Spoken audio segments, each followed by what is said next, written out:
Okay, तो आज मैं आप सबको क्लास 8 का संस्कृत का चैप्टर 1 पढ़ाने जा रहा हूँ और चैप्टर 1 का नाम है सुभाषितानी। अब यहाँ पे देखो, चैप्टर 1 का नाम है सुभाषितानी। सुभाषितानी का मतलब क्या हुआ?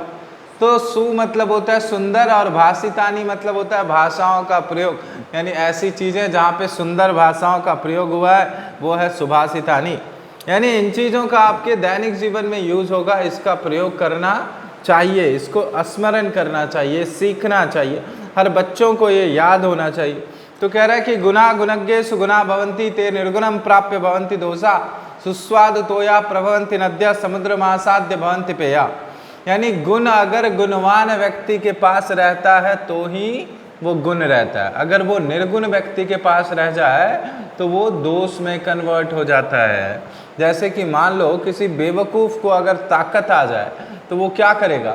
हर किसी को मारते फिरेगा, अपना प्रदर्शन करते रहेगा कि हाँ भाई देखो मैं ताकतवर हूँ, क्योंकि उसको अंदाज़ा नहीं रहता, वो परिणाम की प्रतीक्षा नहीं करता कि परिणाम क्या होने वाला है, बस अपनी बेवकूफ़ी किए जाता है।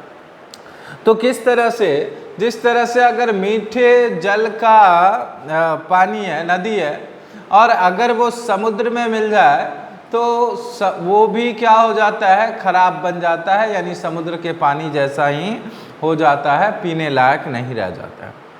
दूसरा है कि साहित्य संगीत कला विहीना साक्षात पशु पुच्छ विषानहीना तृणम ना खादनपि जीवमानस तद्भाग देयं परमं पशुनाम। यानी जो मनुष्य साहित्य संगीत, जिसके पास न साहित्य का ज्ञान है, न संगीत का ज्ञान है, न कला का ज्ञान है, वो साक्षात पशु के समान है, जानवर के समान है। कैसा पशु? पुच्छ विषानहीन, जिसके पास ना तो पूंछ है और ना ही सिंग है, पूंछ और सिंग से रहित। तृणम ना खादनपि, घास भी नहीं खाता है, और जीव मानव तद्भागधेयं परमं पशुनाम, ये पशुओं का सौभाग्य है कि ऐसे जानवर भी, इंसान रूपी जानवर भी उनके कैटेगरी में आ जाते हैं।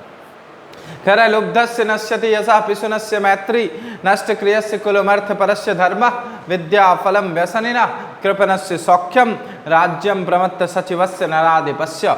कह रहा है लुब्धस्य नश्यति यथा, लोभी का यश समाप्त हो जाता है, जो लालची है उसका यश खत्म हो जाता है, प्रसिद्धि खत्म हो जाता है, फेमसिटी खत्म हो जाता है, कोई डिग्निटी नहीं रहता सोसाइटी में। पिशुनस्य मैत्री, यानी चुगलखोर की दोस्ती नहीं होती। देखोगे जो व्यक्ति चुगलखोर होते हैं उनसे कोई दोस्ती नहीं करना चाहते, क्योंकि पता है ये कभी भी चुगली कर सकता है। ठीक है, तो बैकबाइटर कभी फ्रेंड नहीं बना सकते। ठीक है, नष्ट क्रियस्य कुलमर्थ परस्य धर्म, अगर आप क्रिया नहीं करोगे, कर्म नहीं करोगे तो आप अपने खानदान का नाम मिट्टी में मिलाओगे, यानी कि आप अपने वंश का नाम, अपने खानदान का नाम क्या करोगे? नीचा गिराओगे। कह रहे विद्या फलम व्यसनिना, अगर आप चाहते हो कि विद्या के साथ आप व्यसन करो, मतलब बुरी लत लग जाए आपको, तो आप कभी भी विद्या अर्जन नहीं कर सकते। बुरी लत जैसे आजकल के बच्चों में होता है ना, कि पबजी खेलते हैं, फ्री फायर खेलते हैं, माइनक्राफ्ट खेलते हैं, उसके बाद कुछ ऐसे बच्चे होते हैं जो स्मोकिंग वगैरह करते हैं। तो these things are called addiction, यानी इसे आप व्यसन कह सकते हो, लत कह सकते हो। तो इन चीज़ों के साथ आप कभी भी पढ़ाई नहीं कर सकते हो, क्योंकि विद्या एक साधना है, विद्या एक तपस्या है। कंजूस व्यक्ति कभी शौक पूरा नहीं कर सकता। कृपणस्य सौख्यम, कंजूस व्यक्ति का कभी शौक पूरा नहीं हो सकता, क्योंकि उसे हमेशा पैसे की चिंता रहेगी, पैसे की फिक्र रहेगी, अरे यार यहाँ करूँगा तो यहाँ पैसे की बर्बादी होगी। तो ये कंजूस व्यक्ति का कभी शौक पूरा नहीं हो सकता। राज्यम प्रमत्त सचिवस्य नराधिपस्य, यानी जिस राजा का आधिपत्य यानी कि मंत्री अगर अच्छा नहीं है तो वो कभी भी राज अच्छा नहीं चल सकता, क्योंकि हमें मंत्री भी अच्छा होना उतना ही जरूरी है।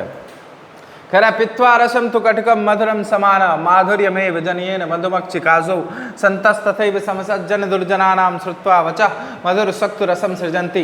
यानी पित्वा रसम तो कटकम मधुरम समान, यानी चाहे अमृत पिए या कटुक यानी कड़वी चीज़ें को पिए, वो क्या करता है? समान बनाता है, यानी कि मीठा ही बनाता है। कौन? माधुर्यमेव जनयेन मधुमक्षिकासौ, यानी मधुमक्खी क्या करती है, चाहे वो मीठा खाए या कड़वा खाए, वो जो पैदा करती है वो बस मीठा ही पैदा करती है। किस तरह से, उसी तरीके से जिस तरीके से अच्छे व्यक्ति के पास अगर गंदे इंसान पहुँचे या अच्छे इंसान पहुँचे वो समान व्यवहार करते हैं, अगर संतों के पास दुर्जन पहुँचे या सज्जन पहुँचे वो समान व्यवहार करते हैं। तो कह रहा है कि विहाय पौरुषम यो ही दैवम एव आवलंबते प्रसाद सिंहवत तस्य मूर्धनि तिष्ठन्ति वायसा।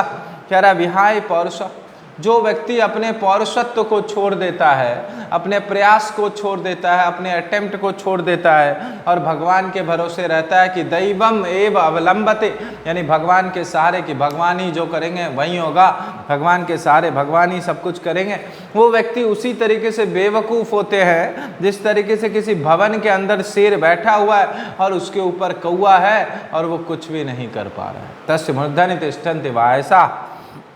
कह रहा पुष्प पत्र फल छाया मूल वल्क कल दारु भी धन्या महिरुहा ये शाम विमुखंति यान्ति नार्थिना।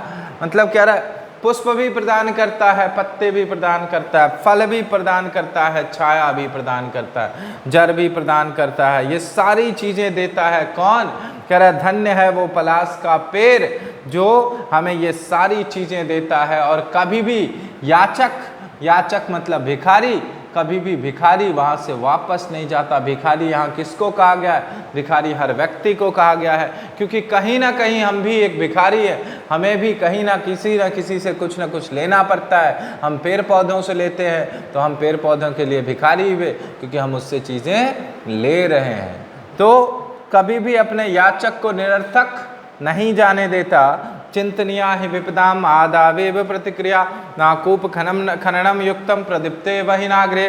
कह रहा चिंतनिया ही विपदाम, कुछ व्यक्ति मूर्ख ऐसे होते हैं कि विपत्ति आने पर, मुसीबत आने पर उपाय ढूंढते हैं। आदावेव प्रतिक्रिया, मुसीबत को आने के बाद वो प्रतिक्रिया देते हैं।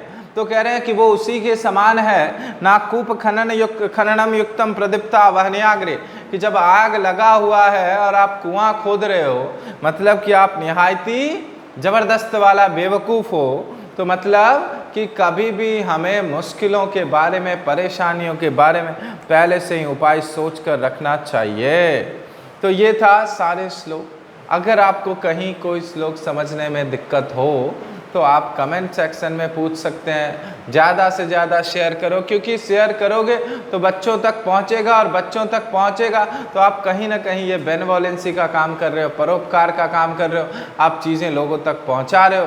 तो आप ये परोपकार का काम अवश्य करें, शेयर करें, लाइक करें एंड सब्सक्राइब करें। Thank you.